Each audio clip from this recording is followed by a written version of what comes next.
How to Have Confidence and Power in Dealing with People by Les Giblin was written in 1956. Everyone hungers for appreciation and acceptance. If you can genuinely provide these, you will have the key to human influence. Human relations is the science of dealing with people in such a way that our egos and their egos remain intact. And this is the only method of getting along with people that ever bring any real success or any real satisfaction.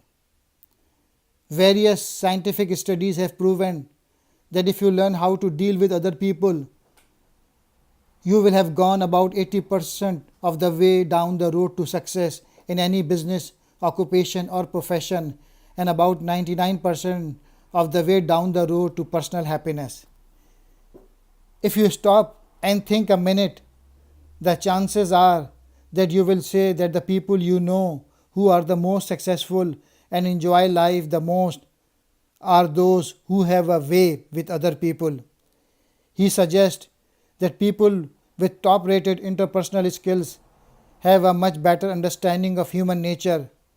They don't think of human nature in terms of good or bad or how they would like it to be, but as it is.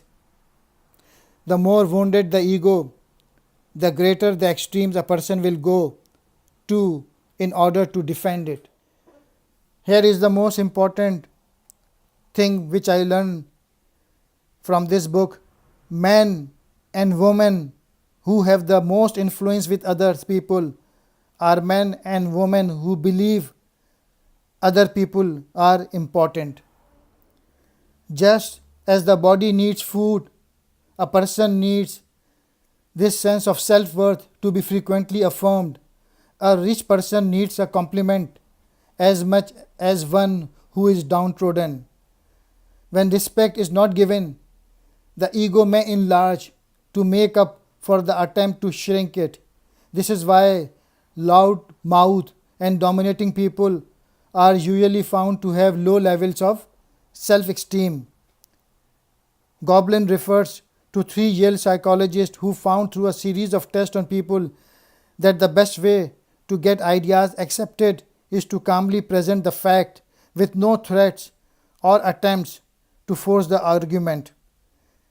The fundamental mistake made in trying to convince other person of something, the research found, is to attack them, their ego. Tell a man that his ideas are stupid and he will defend them all the more. Use threats or scare tactics and he simply close his mind against your ideas regardless of how good they may be. Let the other person save face. Giblin notes that often people would change their mind to your way of thinking except for one thing. They have already committed to their position and can't and won't back down.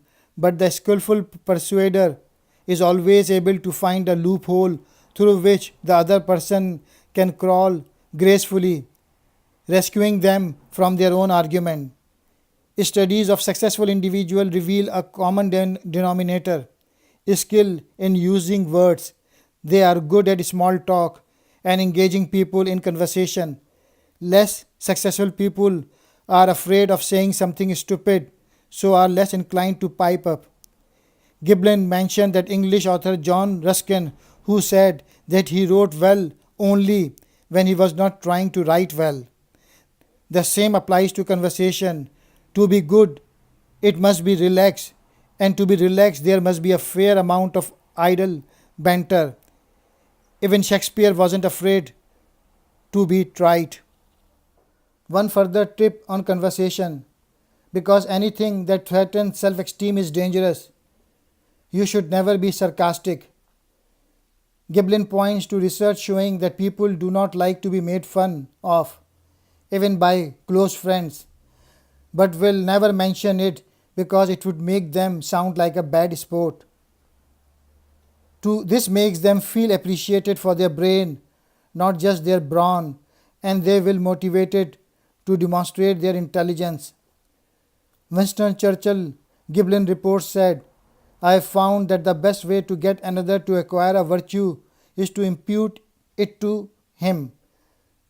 Let a person know you think they can do something and they will. At first glance, this book is a good example of the shallow personality technique manuals that we associated with the 1950s and 1960s. In fact, it is more like Carnegie's How to Win Friends and Influence People. To be a scholar of success, you have to be a student of human nature, and how to have a confidence and power in dealing with people is highly valuable as a guide to people as they are.